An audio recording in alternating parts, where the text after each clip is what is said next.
We left Missouri with much knowledge gained and full hearts. Our crew headed west towards Colorado through some rolling hills and many more windmills. Beans and Opal were happy enough to watch the world go by with us.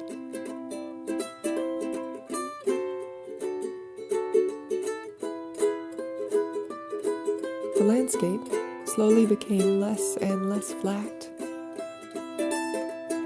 We had a long day of driving as we got closer and closer to the mountains.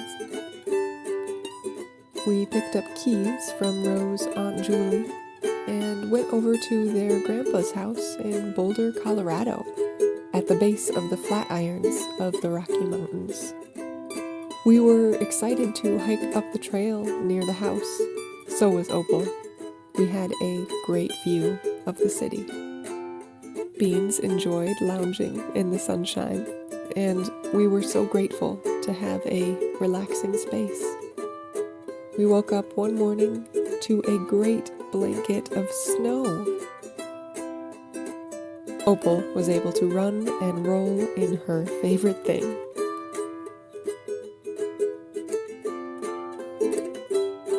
This home and the view of the mountains was a fantastic illustration of this planet's great beauty.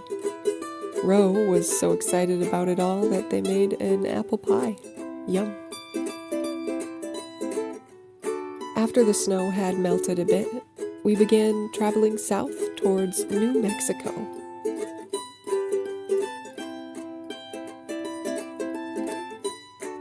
We watched the landscape change again.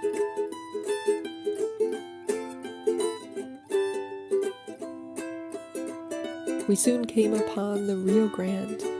It was the perfect place to stretch our legs after hours of driving.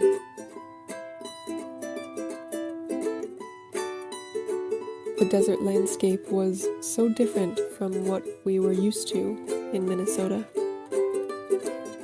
The Grand River flowed alongside us for the remainder of our journey that day. We ended at an RV park we didn't expect, after our first destination was closed. The next day, we explored the Santa Fe Dog Park. It had a big path looping around the giant park, so dogs and humans had lots of space to walk and exercise. Chelsea, an old friend from Duluth, met us there, and we hiked up to see the Cieneguilla Petroglyphs. Chelsea, her dog Abeja, and her partner Nick led us up the trail. This area is known for the great number of native flute player images, bird figures, and other glyphs. We viewed glyphs that date back to the 13th and 17th century Pueblos. The Bureau of Land Management recorded over 4,400 glyphs. Existing near some friends for a hike was truly special, and I'm so grateful for them. The next morning, you guessed it, it snowed. A fresh white blanket on the desert landscape is quite a sight. We packed up our camper and hit the road again, passing Camel Rock on our way out of town. The sandy color palette against the white snow was as striking as ever as we moved along. Our next destination was just 3 hours away. I felt glad for the shorter day of travel. And actually, when we entered New Mexico, Ro and I decided to change our plans significantly. Based on many factors, we would be going home after our next stop. And what a stop it was.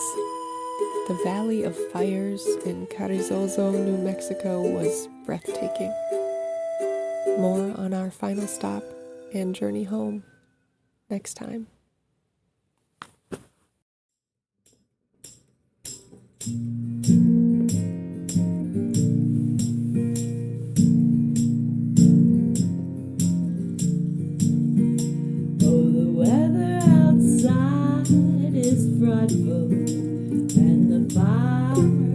so delightful. And as long as we've got no place to go, let it snow, let it snow, let it snow. Man, it doesn't show signs of stopping, and I've got some corn for popping. And as long as we got no place to go, let it snow, let it snow, let it snow. Oh, we finally kiss goodnight. How I hate going out in the storm, but if you really hold me tight, all the way home I'll be warm. Oh, the fire is slowly dying, and my dear, we're still goodbye. And as long as we got no place to go, let it snow, let it snow, let it snow. When we finally kiss goodnight, how I hate going out in the storm, but if you really hold me tight, all the way home I'll be warm.